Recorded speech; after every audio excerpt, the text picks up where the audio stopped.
I just want to start with a quick caveat that I'm not here talking on behalf of the Library of Congress when I'm expressing my personal opinions. I'm using experience that I learned there. I'll be talking about a few things that I think, and it's not the official position of the Library of Congress, just to, kind of state that. A little bit about my background is I'm a software developer, and I've come to libraries as sort of my adopted home that I love very much. But my undergraduate degree is in journalism and statistics, so news is really where my heart is. So I'm really excited to be here today to talk to you about this. So we have a little bit of time together. We've got about half an hour. My talk is pretty dense with information, so I'll be like looking at your faces. Please use your bodies to indicate to me how it's going, and if there's something that I'm talking about that's not quite landing, I can explain a little bit more. So I'm going to start a little bit with talking about my team, which is brand new, just to give you some context into what I do at the library and how I think that we can help. Excuse me. I've had bronchitis for 3 weeks, so I'm a little bit, voice is a little bit rusty. And then I'll go into some things that I think about in terms of emerging standards, tooling, partnerships, and friendships that I think can help us all move together in this space. So let me first start with my team. We're very small. Like I said, we're not quite a year old yet, but we're interested in doing some exciting things. And before I get into the nitty-gritty about what we're working on, I'd like to start with a quick story. So Henriette Abram, who in the room has heard of this person? Oh, great, awesome. I'm so excited. She was born in 1919 in New York. She did 2 years of pre-med at Hunter College and then left to start a family. When she was about 30 years old, she started programming, which I think is really cool because there are still some people who will tell you if you haven't been writing code since you were a baby that you'll never make it as a programmer. And I'm here to tell you that they're wrong. She did, and she changed the world. So Henriette invented the MARC cataloging standard. Who in the room does not remember using a card catalog? Everybody remembers these? So she invented the format that made it possible to do precision searching and searching as a distance. I love the way card catalogs smell, but I don't really miss anything else about them. Like search is much, much better. And she did this in the late 1960s. And, to give you some context for like the other nerds in the room, this was a time before relational databases, before computer networking, and before character encoding standards were really mature. So this was at a sea change. And what I think is really interesting about her story is that she did this with the power of cross-discipline fertilization. She was not a librarian by training. She was a software developer. And she came in to the Library of Congress with that perspective. And she saw the future of how computers were going to be used around information. At that time, computers in libraries were accounting, right? They weren't used for information sharing. And because she had that unique perspective, she was able to cause this, cause this sea change that has affected all of our lives here today. And I think about this in context of this room here and what we might be able to do with sharing our different perspectives and cause the same kind of sea change. So a little bit about my group, National Digital Initiatives. We have a couple of goals. And I want to tell you about this because, there's been some talk today about and yesterday about the Library of Congress and what the Library of Congress can do. I'm not in the copyright office.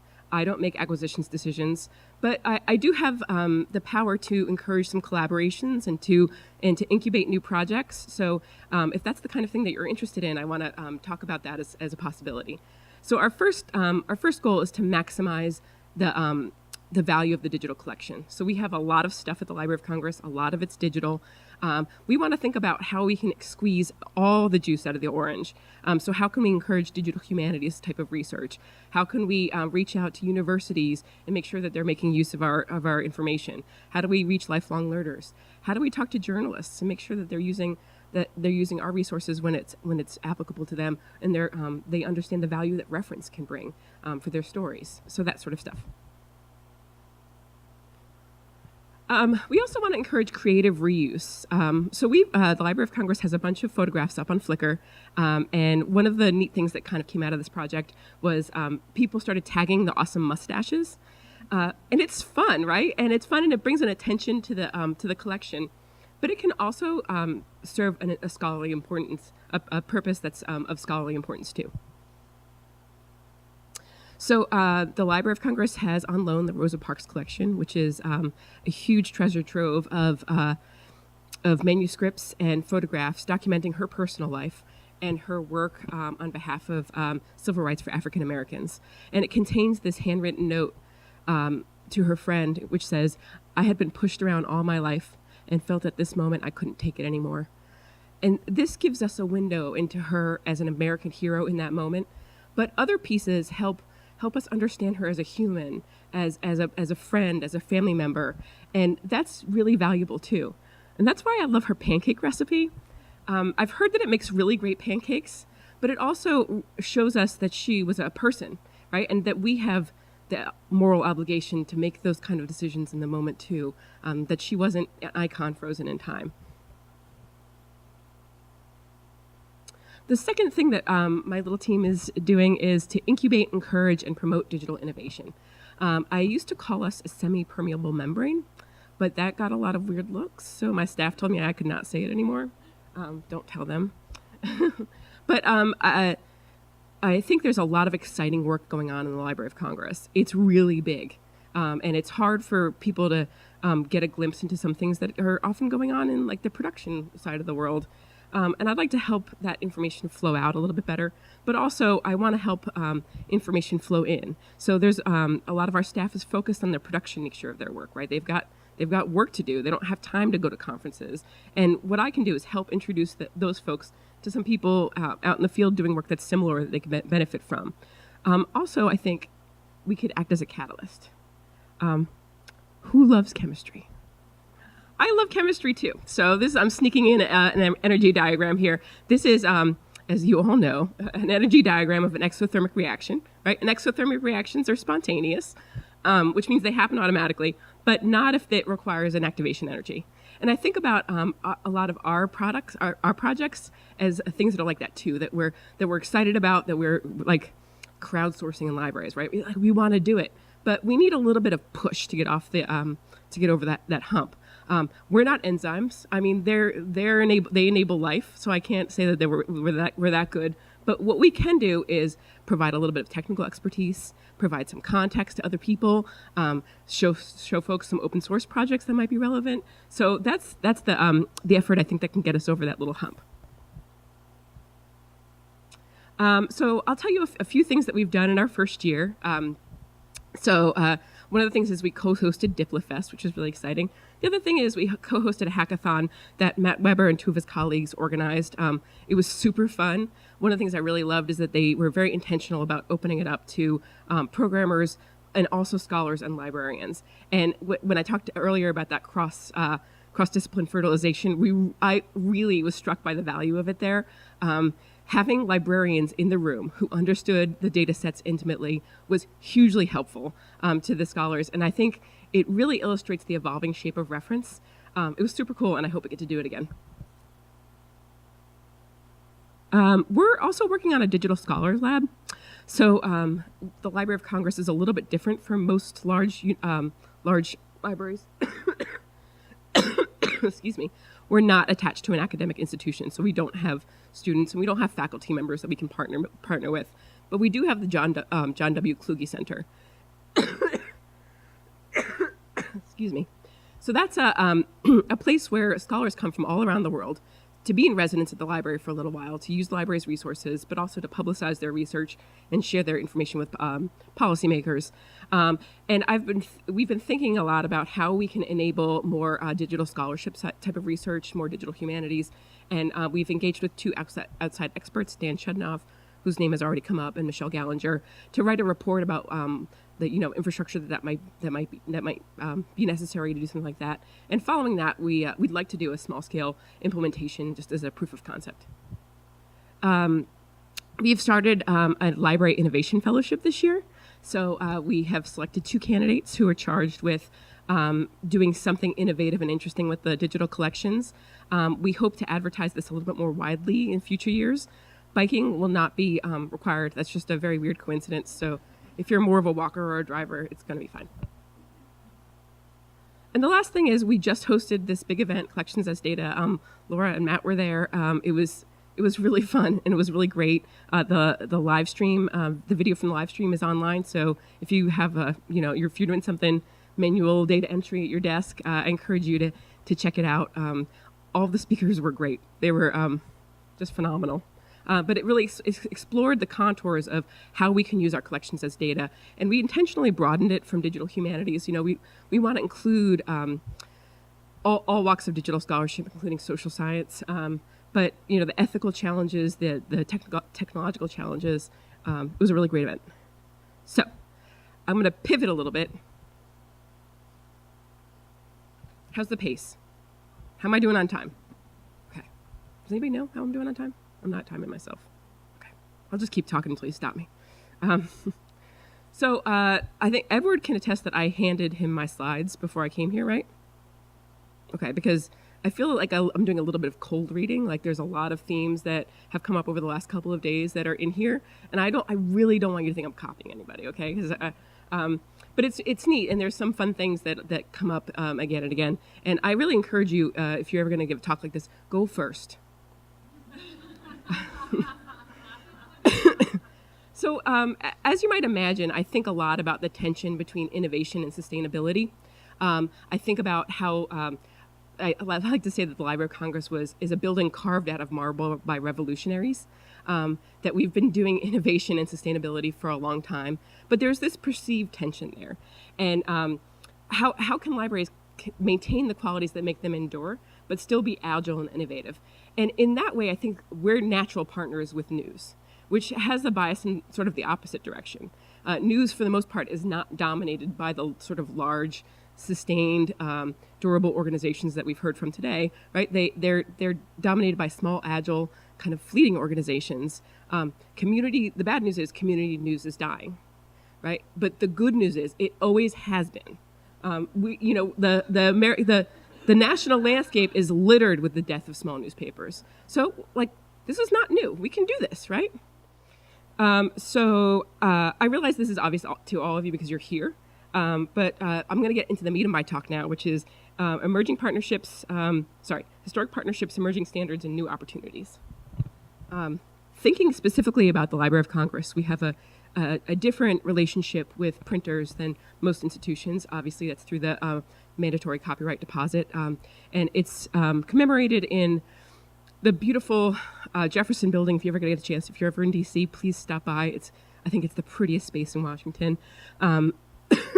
We have this long historic partnership that has endured many changes in copyright laws.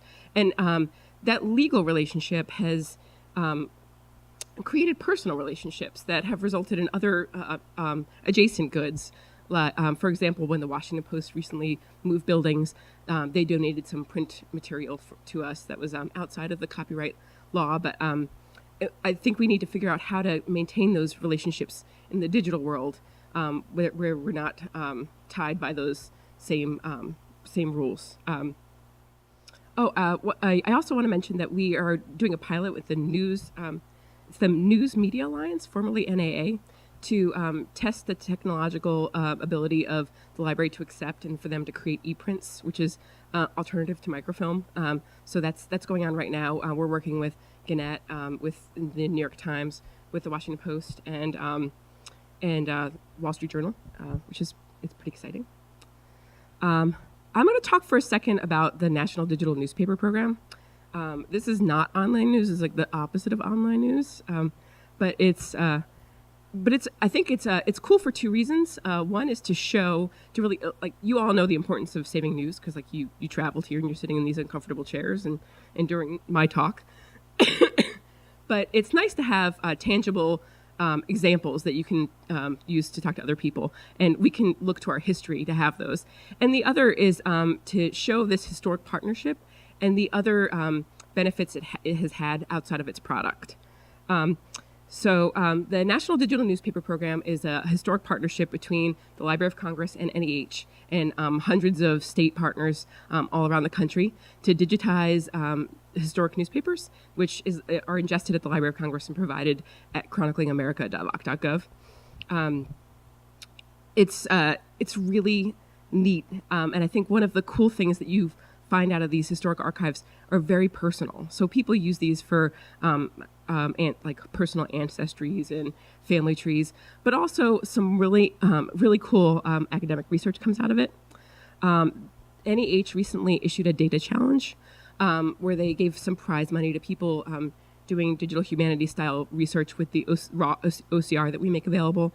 And this is one of the really interesting projects that came out of it. So Lincoln Mulligan, who's a researcher at GW, did some text analysis around Bible verses and showed what Bible verses were being used at what time, tracked them over time, and which ones were adjacent. And I think this is really interesting because it shows the kind of knowledge that we would never have had if we hadn't preserved these newspapers. But also, it's the sort of research that is not directly competing with the use of those newspapers. So it's almost secondary knowledge in that way. So I want to talk a little bit about push versus pull.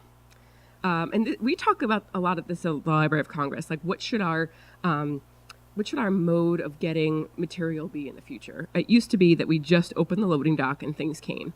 All right, so that's like the pull model. But the digital world is a little bit different for various reasons.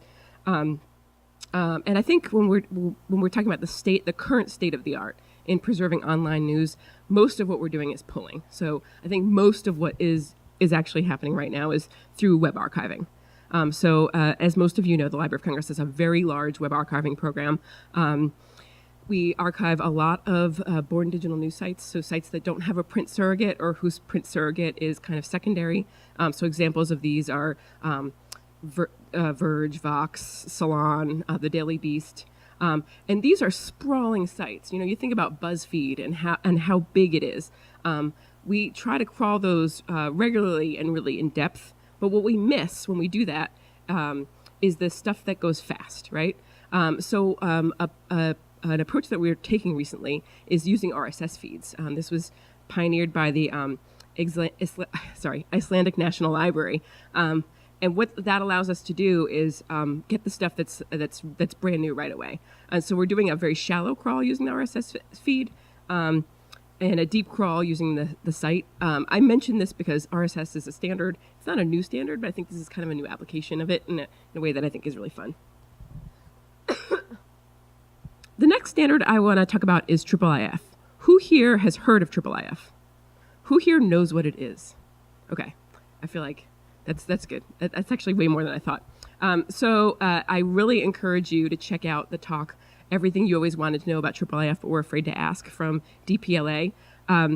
So the news folks gave us web developers in libraries Django, right? Like Django is hugely used in libraries, and it came out of news. I think this is a thing that we can give news folks. Like this is, if you're ever looking to replace your tile server, check out TripleIF. It's a really cool standard that allows you to use an API to request different size images, to request metadata. What it was intended for was to enable annotation and shared image viewers, but that's not really important today. What's important today is what it gets us in terms of integrating libraries and news, which is virtual repatriation. So what we can do is use our viewer to show an image from the news site, giving them the hits, which may or may not be important, but it's just one more tool in our toolbox. The other thing that it gives us is structured URLs, which if we enter an agreement with a news organization to ingest their site, that's a thing that we can use to get the images in a way that is automated and makes sense. I don't know of any adoption in the news community of this, but I do know Juxtapose.js, which is an image viewer that you can use to compare images, is very similar, shares a lot of features in common with Mirador. So there's definitely some mutual interest here that I think might be worth exploring. StoryCorps. Who here's heard of StoryCorps? Okay, great. That's perfect. I don't have to explain it. So you may have heard that StoryCorps recently got some money to make a mobile app. If you haven't downloaded it, you should. It's really cool. So that you can experience the StoryCorps experience at like your Thanksgiving table, and capture the oral histories of your loved ones from the comfort of your own home. So when they started building their app, they engaged with us at the Library of Congress to figure out a way to archive that. So we worked with them to develop their API, which is public, and we're using a script to ingest that content into the library and preserve it. We wrote an iPress paper. If you're interested in learning more, you can check that out. One of the really interesting things about engaging with this, and this is kind of news adjacent, right? So StoryCorps ends up on NPR, which is news. But I think the technical parallels are very similar. One of the interesting things was in working with them, talking about checksums and fixity was so foreign to them. So they kept talking about their API as a stream, right? Like, and we don't think of it that way, right? We need discrete chunks that are frozen in time. And, so making decisions about were we going to take comments? Were we going to take likes? Were we going to take metadata? How final is final? When things get tagged, so there's like a distribution of times where, like, when a new thing is published, it gets tagged. Like, where's the sweet spot in which we should take it? So that kind of conversation was really interesting, and the mutually beneficial relationship between the two groups was kind of neat to explore. So I like to think about how we can encourage media organizations to donate their back catalogs or sell, because as you heard, like in the print world, we didn't get those for free either, right? And I think that there are, and how can we encourage libraries to accept this stuff? Because there are technical hurdles there too. Let's start with publishers. I think one of the ways that we can encourage more publishers to donate or sell their back catalogs is to talk about the scholarly use of this material and explain that it doesn't really conflict with regular readership. So we do this all the time with our manuscript collections, right? We take people's manuscript collections, which are of value to them, and we take them into libraries and we make gift agreements that place a box around that so that we're not opening it up to the world. And I think having some sample gift agreements before we start the conversation with publishers could really be useful. I think there's also from the library side can be a little bit of a cultural issue too. So we're looking at a Wired explainer on how to use Snapchat, which is a toy for children, from Wired, which used to be a magazine for people in the know. And when you think about the news that we all read, which is getting increasingly more fractured, right? There are some things that we all experience, right? Everybody in Washington reads the Washington Post, but lots of people in Washington read Wonkette and 538, and lots of people in Washington don't know what those are, right? So that's becoming more and more true. And I don't really have a solution for this yet. That when you're talking to your acquisitions folks, explaining to them what the cultural significance of some of this material is, but I think it's an interesting challenge.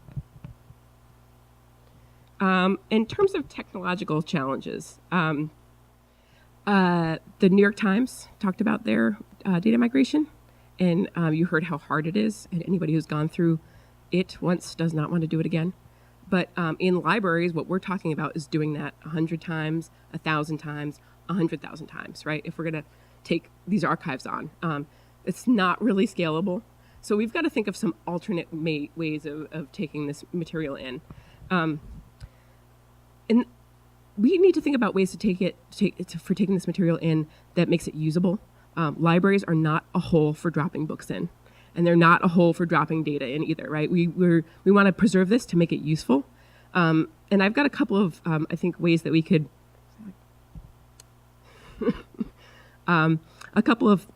think about making that doable. One is to put Jupyter notebooks on top of raw database dumps. So thinking about making this material available to researchers who are using digital humanities and data style research. I think Jupyter notebooks are a really fun way to do that. It tricks people who are afraid of code into coding, right? You can be like, if you're afraid of code, just type things into this web page. I wish I had more time to talk to you about that, but I don't.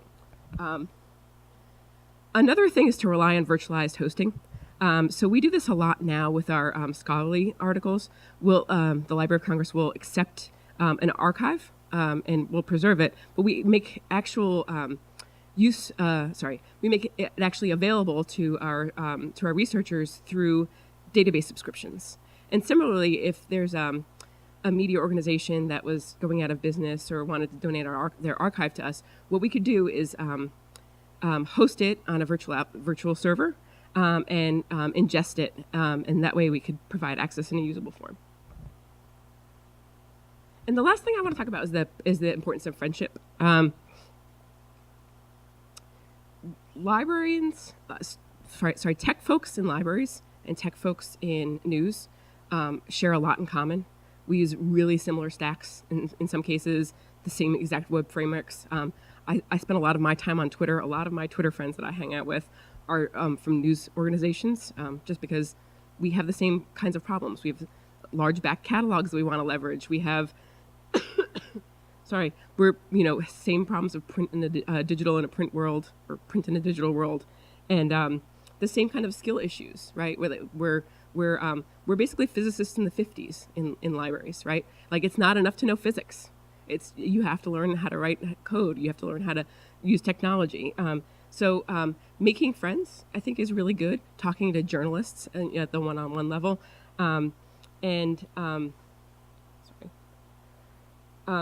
recognizing that working together is like a muscle. So the more cooperative projects we do, the easier it is to do more of them.